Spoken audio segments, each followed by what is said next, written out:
Americans owe $1.23 trillion in credit card debt. That's trillion with a T. And if you're one of them, paying 24% interest, what I'm about to tell you could save you thousands of dollars this year. By the end of this, you'll know exactly what this proposed 10% cap can mean for your wallet, why the banks are fighting it tooth and nail, and, most importantly, what you can do about it right now.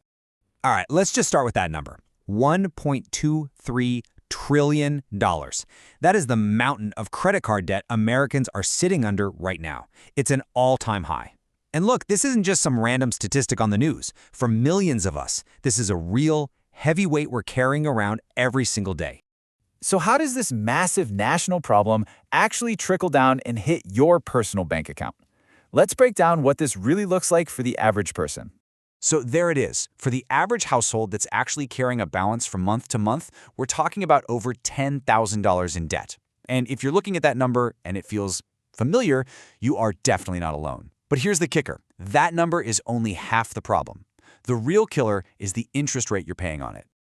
Check this out. The average credit card interest rate right now is a jaw-dropping 21.5%. That is just shy of a record high. To put that in perspective for you, rates have basically doubled since the 1990s. So while everything else is getting more expensive, the actual cost of borrowing money has gone through the absolute roof. And this slide right here breaks down exactly what that means for your wallet. Look at the left side. That's today. On that average debt, you're lighting more than $2,200 on fire every year. That's just interest payments, money that doesn't even touch the actual debt. Now look at the right. At a 10% rate, you'd be saving over $1,000 a year. That's real money that goes back into your pocket. And that difference is exactly why this next part is such a big deal. A bombshell proposal just dropped that aims to tackle these crazy high rates head-on. Okay, so here's the plan, straight from a post on Truth Social. For one full year, all credit card interest rates would be capped at 10%, period. And the start date is super specific, January 20th, 2026. Wonder why that date? That would be exactly 1 year into a potential second term.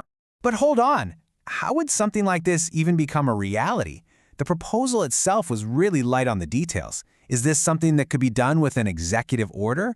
Or would it have to fight its way through Congress? That one little detail changes absolutely everything. Now, this is the part that most people are totally missing. Because while the path for Trump's specific proposal is a little fuzzy, the idea of a rate cap already has some incredibly powerful and frankly, very unusual allies who are already working on this in Washington. You have to see this to believe it. In the Senate, you have Bernie Sanders and Josh Hawley, yes, you heard me right, teamed up on a bill to cap rates. And it's the same story in the House with AOC and Anna Paulina Luna. This isn't your typical left versus right political food fight. Turns out, crushing debt is unpopular with voters pretty much everywhere, and that gives this idea a totally different kind of momentum. And the stakes here?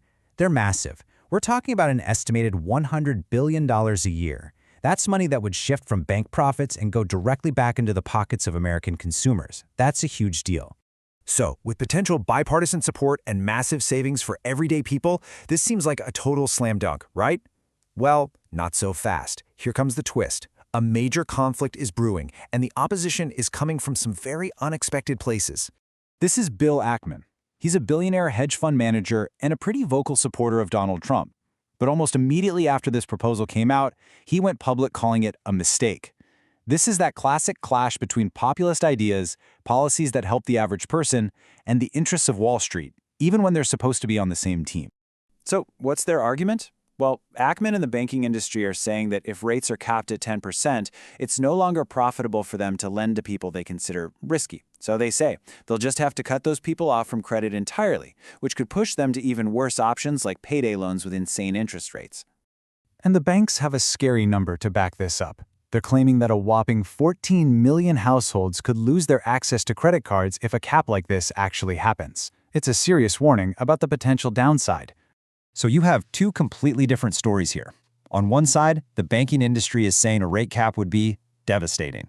But on the other side, you have a 2023 report from the government's own Consumer Financial Protection Bureau, which found that credit card companies have jacked up rates far above the cost of offering credit, and that's helped them pull in record profits.